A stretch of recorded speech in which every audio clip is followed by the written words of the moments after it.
How's it going, guys? So today they're going to be taking down our 2 Harvestore silos. We sold them, took the unloaders a while back, but they hadn't gotten to actually take the silos down. So these would have been built in the 1980s by my uncles. Used them for a lot of years, quit using them now with the robot feeding system. So they're sealed silos, glass line steel, so they're just bolted together. We had the 4 silos, the 2 20x60 stave concrete silos, and then the Harvestore on the right's a 20x60. That was used for haylage, and then we got a 20x50 on the end that used to be high moisture corn.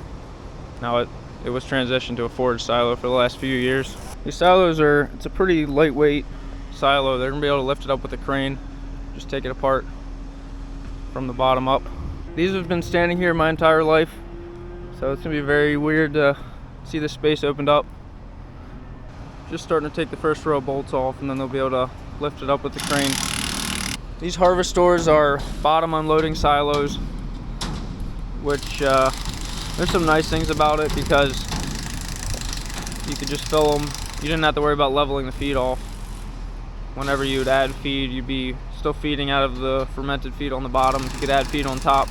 Pretty ideal for alfalfa haylage because you're doing 5 cuttings a year. You can just keep filling on top. You don't have to change your feed ration every time you add feed on top. My uncles were in partnership when they built these silos, and my one uncle, Don, he says he regretted buying these. I don't know that it was that terrible of a decision. They did work pretty well for a while. Definitely make good feed if you put the haylage in right, put it in dry. Feeds out good. We got a little tired of dealing with the unloaders because sometimes it'd feed out slow. Maybe our unloaders weren't the best, but sometimes struggled to get the feed we needed for the batch some days, and it would take a while. Some people refer to these silos as blue tombstones.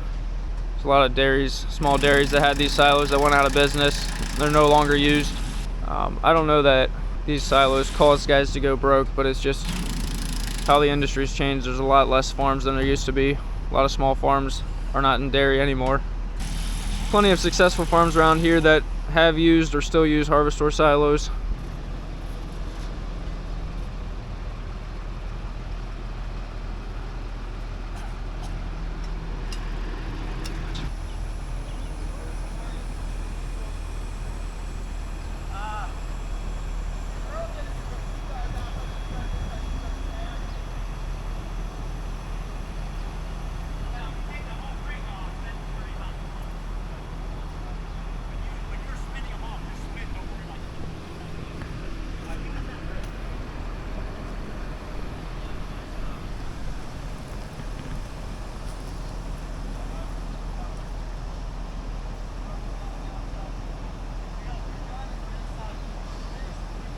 It is about time to side dress our late corn.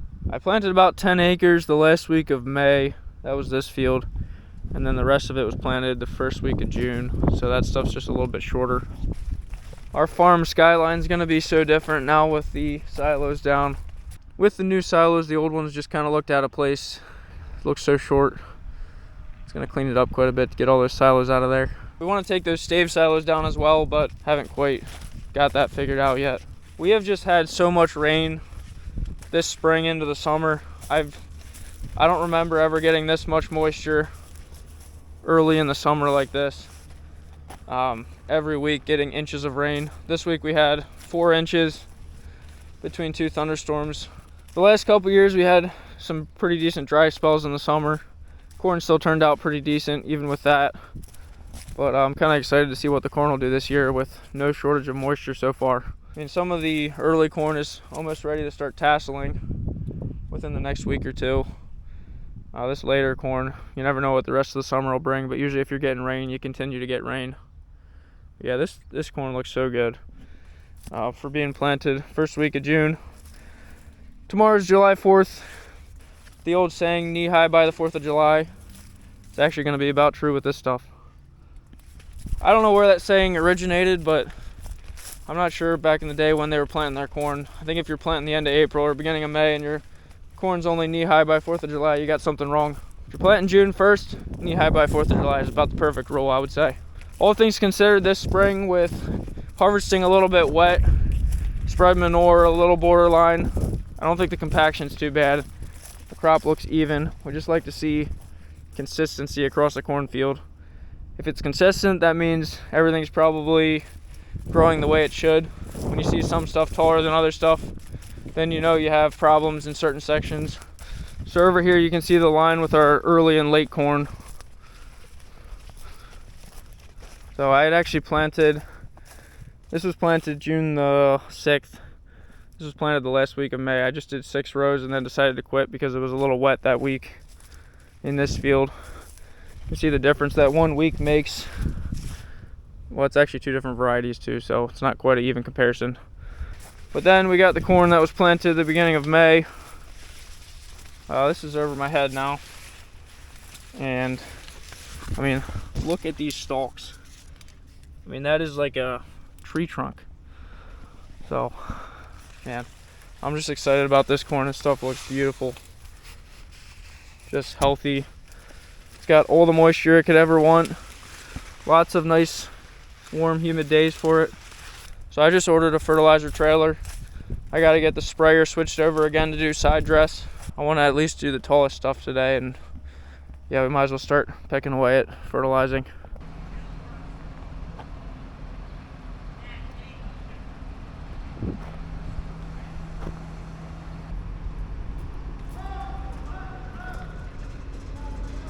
I'm pretty sure with these silos, the sheets towards the bottom are quite a bit thicker than the top. I'm not sure how much, but I think it gets lighter as they get towards the top. Pretty thin sheets of steel, and then they got glass on them to protect it. Caulk all the seams, and it's supposed to be airtight. We sold these 2 silos along with their unloaders as a package. The unloaders hold some value. Silos themselves, till someone comes and takes them down, they're not worth anything. We're not paying to get them removed, so it's a good deal for us.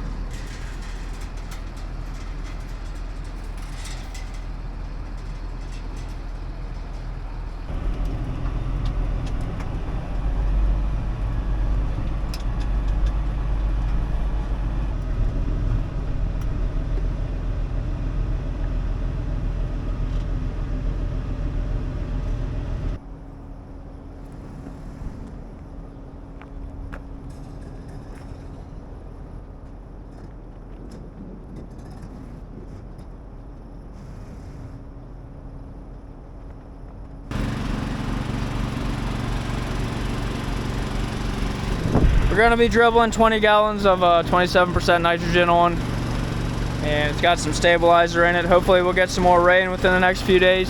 Forecast is actually looking a little drier the next handful of days.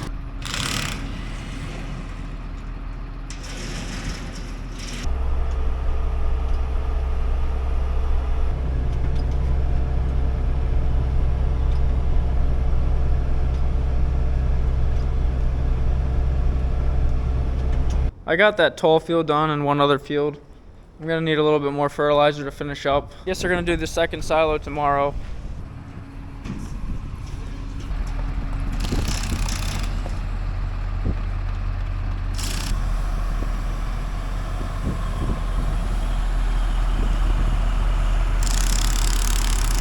See the airbags hanging down so it can breathe. Since it's a sealed silo with the heating, the air will expand and contract. That those bags would open and close.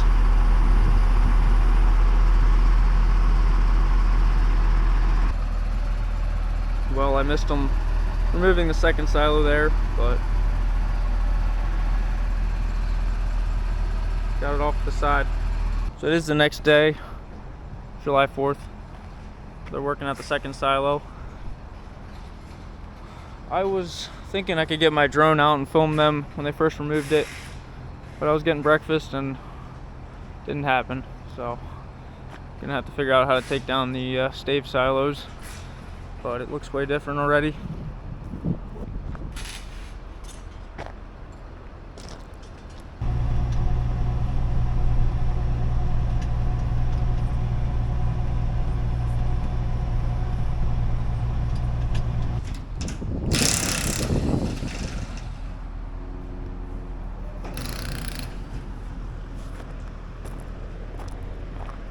Hey guys, so it is Monday now. They got the crane work done there on Friday. So weird to see those roofs sitting on the ground. I used to climb up on here. I guess I have a bunch of videos walking up this ramp. Many times we had a big mess at the top, filling these silos full, spilling over a little bit and trying to clean that up. It's always such a pain.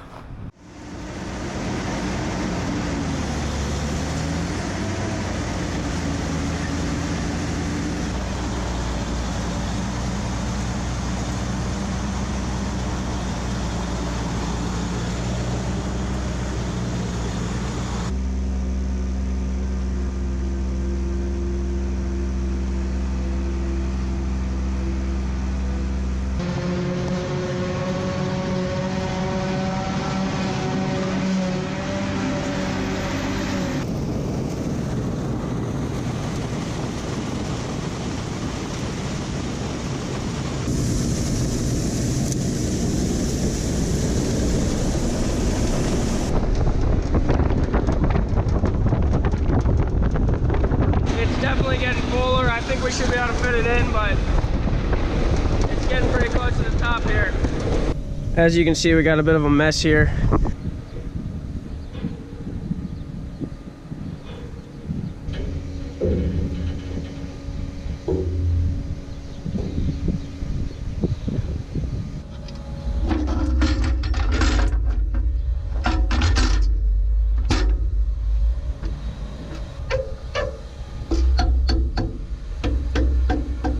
Kind of crazy how thin the walls of these silos are. The size of these sheets, I don't know if they're 1/8 of an inch thick. They had some thinner ones at the very top that they were more rusty. There was a lot that were in good shape, but the top 4 rings of the taller silo, they said the metal quality must not have been as good or something. It was rusting more, especially towards the northwest side. I mean, you compare an 1/8 of an inch thick of metal to those new silos are 6 inches thick of concrete with a bunch of rebar in it. No, it's just a whole different, just seems so light. These did stand and hold up for a long time. So they're gonna take the bottom 2 rings of metal off. You can see the floors right here. So there's gonna be a big chunk of concrete left over. I guess he said there's a bunch of clean stone inside of these, so I guess we'll be able to use that for driveways. We wanna get the staves taken down as well. Now the guys that build these said they can help us. I'm not sure what that means, if they'll piece them apart and save the staves, or if we're gonna push them over, I don't know. Still have a 20-foot ring drive unloader in here. It's a Badger. Some of the parts are sort of interchangeable with Val Metal. That's a Val Metal orange ring on it. I'm not sure how much else is interchangeable. If you're interested, we'll sell you this, unless someone else has already claimed it. $1,000 if you come get it. I think it's a good deal. The thing still was running when we stopped. Had some parts replaced in the last few years. Collector ring is good. The auger, the housing for the auger, the ring, some of those things we had replaced just within the last few years. I've mentioned that a couple times in past videos. No one's betting on it yet. Someone took our pats. We had a ground drive pats in the first silo. Someone was happy to take that, so that was good. Still got the Badger, which I would have considered to be the better unloader, still in there. It's just crazy the difference having this this vertical space open. I'm not used to that. Just different angles around the farm, being able to see. But yeah, I want to get the silos out. I want to get all this dirt moved. Get these weedy dirt piles that need to be moved. So that's a project for one of these weeks. Gonna have a good amount of real estate here once this is all cleaned up. Might expand my yard a little bit. Get rid of some of that stone driveway and this concrete. Have some more grass in this area. Haven't fully decided that. I'm gonna wrap this video up. Thanks for watching, guys.